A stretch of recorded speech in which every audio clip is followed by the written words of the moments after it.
Eles vão falar para nós, meu lado.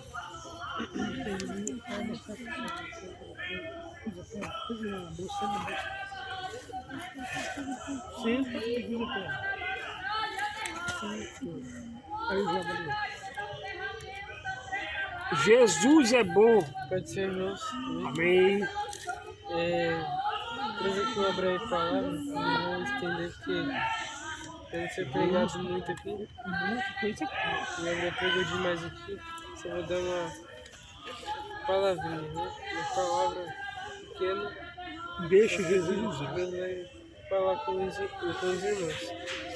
Queria abrir com os irmãos carta de Paulo a Filemão. É uma pequena carta de Paulo, depois ali de Timóteo.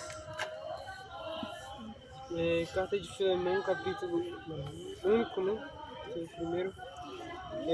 Eu quero ler o versículo, os versículos 17 e eu vou ficar até o versículo 20. Beleza, calma aí. Deixa eu ligar aqui. Deus seja glorificado. Em nome de Jesus. Bom, Filemão, capítulo único, versículo de número 17, diz assim: Assim, pois, se me tendes por companheiro, recebe-o como a mim mesmo. E se te fez algum mal ou te deve alguma coisa, põe isso na minha conta. Eu, Paulo, de minha própria mão escrevi, e eu o pagarei para não te dizer que tu mesmo te deves inteiramente a mim. Sim, irmão, eu me alegrarei de ti no Senhor. Revigora as minhas entranhas no Senhor. Aí, confiado na tua obediência, te escrevi, sabendo que ainda farás mais do que digo. Amém? Queridos, sobre esses versículos, né, às vezes me visita um pouco esse texto, e atrás desse texto tem uma história por trás, né? Quem é Filemão? Quem é esse homem que Paulo escreve? Paulo escreve ao homem Filemão, e Filemão ele é um chefe, ele era um senhor que tinha muitas terras, né? Ele tinha muitas propriedades, tinha muitas coisas, muitos servos também à sua disposição.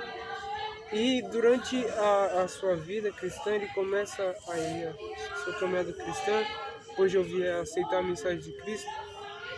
Só que ele está vivendo uma época em que também os irmãos colossenses, eles também estão com problemas na sua doutrinação. E Paulo, ele vai reafirmar a eles o Cristo que eles carregam, né? O Cristo que não é somente um homem que veio à Terra morrer pelos pecados do mundo, não. Ele é Deus também. Então Paulo ele vai mostrar aos irmãos colossenses, dizendo assim, olha, Jesus não é apenas um homem, ele é Deus. É por isso que no capítulo 2 a gente vai ver muito Paulo ele reafirmando que Cristo carregava em si, né, toda a essência da divindade. E daí, enquanto ele está, né, a escrever isso aí, porque um certo tempo depois, chega o homem Epáfras, né? Quem é Epáfras? É o homem que pregou o evangelho na cidade de Colossos. E Epáfras, ele era um missionário ali, ele pregava, só que aí ele estava tendo esses problemas. Ele foi lá em Roma, né, ao domicílio de Paulo. Ali como a gente vai ver ali no capítulo 28 ali de Atos, ali na primeira prisão, né, de Paulo. E daí, quando ele chegar, ele vai conta toda a situação, né, para Paulo, e Paulo vai dizer, tá bom, vou escrever aqui, você leva lá, e aí a gente vai resolver esses problemas doutrinários que está tendo. Só que enquanto isso está acontecendo, também chega um homem lá, e esse homem era Onésimo. Onésimo significa útil. Onésimo significa útil. Você vai procurar aí, você pode procurar aí no Google qual é o significado do nome Onésimo. Útil. Só que quem é Onésimo? Onésimo é um dos servos de Filemão. E Filemão, ele sendo ali o dono daquelas propriedades, ele tinha aquele servo útil, Onésimo, à sua disposição. Só que esse homem, Onésimo, cometeu o mal. ele se tornou para o seu Senhor inútil. Por quê? Porque ele ali no momento de fraqueza falou assim, não, eu preciso fazer alguma coisa. Talvez amigos de Onésimo falaram assim, não, o cara tá te usando, cara. Ele tá, né, fazendo... você foi feito de besta a vida inteira. E daí talvez Onésimo ali pela influência cometeu um mal para o seu Senhor, tomou as coisas do seu Senhor escondido. Ele vai e acha que em Roma vai achar a liberdade. Como muitas vezes a gente também, né, a gente, né, pega as coisas de Deus, né, tem muitos cantores aí, uma enxurrada de cantores aí, que a gente vai ver que nasceram na igreja. Só que eles usam o dom de Deus para o seu bel prazer. Isso é verdade. Né? E daí, não só cantores, mas também pregadores que utilizam da sua oratória, das suas técnicas, né, da oratória para alcançar multidões, só que não mais com a palavra de Deus, né, mas com a sua própria filosofia. Mas aí, né, depois desse acontecimento que Onésimo ele que Onésimo ele utiliza ali em Roma, todas ali as suas propriedades acabam. E ele percebe ali que mesmo em Roma, mesmo ele se sentindo um homem livre, ele ainda estava preso, porque o sentimento dele era como servo. Então, tipo assim, o coração dele ainda tinha um pouco, né, do que ele carregava do seu Senhor, que era um coração servil, a coisa de servir alguém. Então, tipo assim, a gente nunca vai entender como o coração de Onésimo estava ali naquele momento. Mas ele se sentia saudade do seu Senhor, porque ele via que o seu Senhor o tratava como pai. Né? Ali, a gente se lembra ali do filho pródigo. Ele conta para Paulo, Paulo, pequei. E aí, como eu vou voltar para Filemão? Porque, né, certamente Filemão ia chamar os soldados, e daí ia ter todo um processo judicial em cima de Onésimo. Onésimo ali com a cabeça falando, pode acontecer 1000 coisas, eu posso ir para a forca, Filemão pode me falar um monte de coisa, eu ser preso, eu ser condenado, eu não ter mais ninguém, né, para cuidar de mim, para ter alguém para me servir. E aí ele conta para Paulo, e Paulo diz, olha, a solução para você é Jesus. Ele aceita Jesus, o coração de Onésimo é transformado, só que aí é a sua volta. Como ele vai voltar para o seu Senhor? E é quando Paulo ele escreve essa carta. Ele fala, ele começa ali, né, atingindo o primeiro coração de Filemão, falando, olha, né, versículo 4, né, graças do meu Deus, fazendo menção de ti sempre nas minhas orações. A gente vê que Filemão é lembrado por Paulo. Fala assim, Filemão, olha, você é lembrado por mim. Você é um dos discípulos que eu tenho deixado aí na igreja de Colossos e que tem, né, feito muito, assim como o ministro Arquipo, que também é citado lá em Colossenses, que ele é um ministro ali da casa do Senhor ali em Colossos. Só que aí depois ele fala assim, olha, eu tenho grande alegria por você, eu oro por você, eu tenho um pedido de te fazer. E esse pedido é para que você reconsidere um homem chamado Onésimo. É o homem que te causou prejuízo, o homem que colocou débitos ali na sua conta, que fez você ali financeiramente fracassar. E talvez o coração de Filemão ao ler isso aqui fica amolecido, fica uma pedra no seu coração, alguma coisa em seu coração dizendo, como eu vou perdoar alguém que fez eu fracassar, me feriu, me machucou? E daí Paulo vai falar assim, olha, pelo que ainda seja muito corajoso te mandar, corajoso em Cristo para te mandar o que é conveniente. Aí ele fala, olha, eu tô preso, eu sou velho. Lembra que eu sou velho, você sabe que eu tô na minha velhice. Só que eu peço-te pelo meu filho Onésimo, que eu gerei nas minhas prisões. Ou seja, ele tá falando assim, olha, o coração dele foi transformado porque eu discipulei ele. Eu conheço o coração dele, ele se abriu para mim, contou a situação, Filemão, e considera isso. E eu te envio de volta, e não torna a recebê-lo. Tu torna a recebê-lo como as minhas próprias entranhas. Ele utiliza ali de uma linguagem, né, figurada para dizer, receba do meu coração, receba do profundo da minha alma. Aí ele falou assim, eu bem queria que ele ficasse aqui comigo, pra ter alguém pra conversar. Mas só que aí ele vai, eu vou prosseguir aqui pra gente terminar. Paulo vai falar assim, olha, e se ele te fez algum mal? Glória a Deus.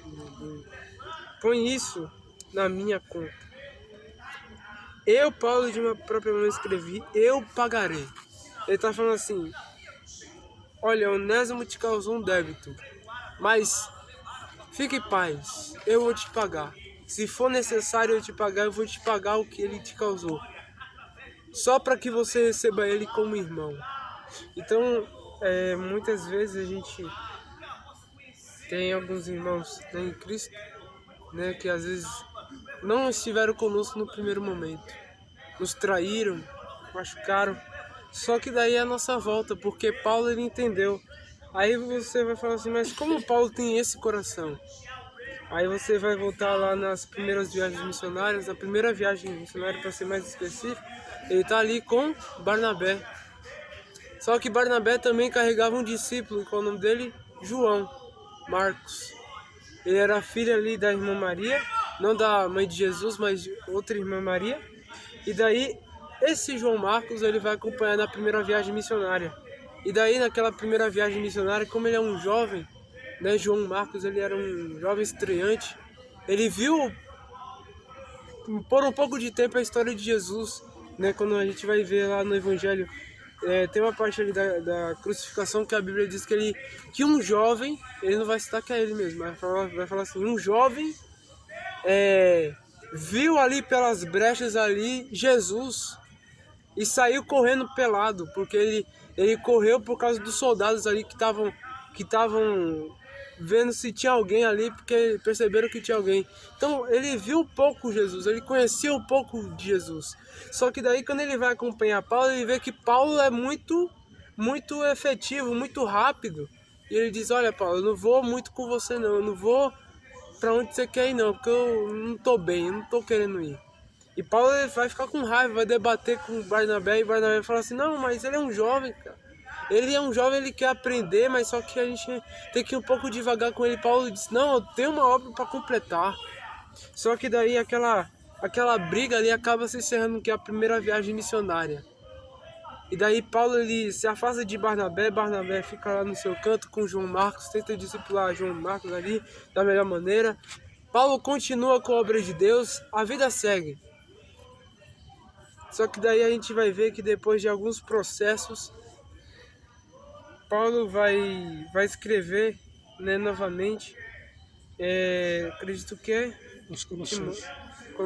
Colossenses ou é Timóteo, não me lembro a carta mais, eu já tinha em mente, mas esqueci, mas ele reconsidera, ele fala assim, não, eu acho que é Romanos, aí ele fala assim, toma João Marcos contigo, traga-o a mim, ou seja, porque agora ele é útil para o ministério.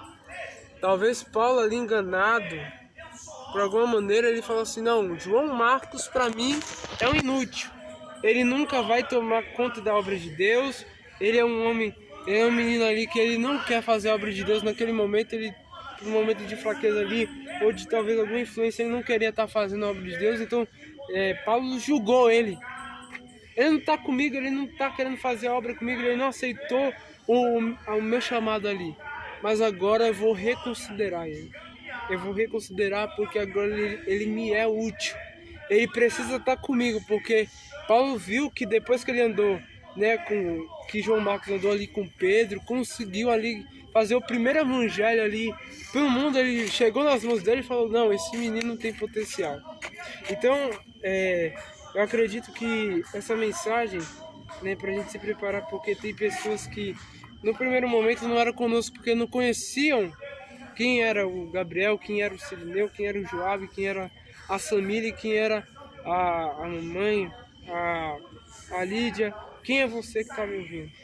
Mas eu tenho certeza que a partir do momento que Deus nos unir novamente, né, unir você com esse irmão que atrás te desconsiderou, falou assim, não vou com o teu chamado, Deus está falando assim, reconsidera, e não mais como alguém que te feriu, como alguém que feriu teu coração, alguém que, né, te machucou, alguém que te fez algum mal, mas reconsidera, porque eu reconsiderei você na cruz, quando eu morri por você, paguei os teus pecados, para que você amasse da mesma forma, carregasse, né, os fardos uns dos outros, e aí você tivesse, né, essa familiaridade, né, com a família de Deus. E tudo isso é um relacionamento que às vezes a gente tem com o irmão, porque todos nós aqui somos irmãos em Cristo, né? Nós temos um Pai, nós participamos de uma mesma família.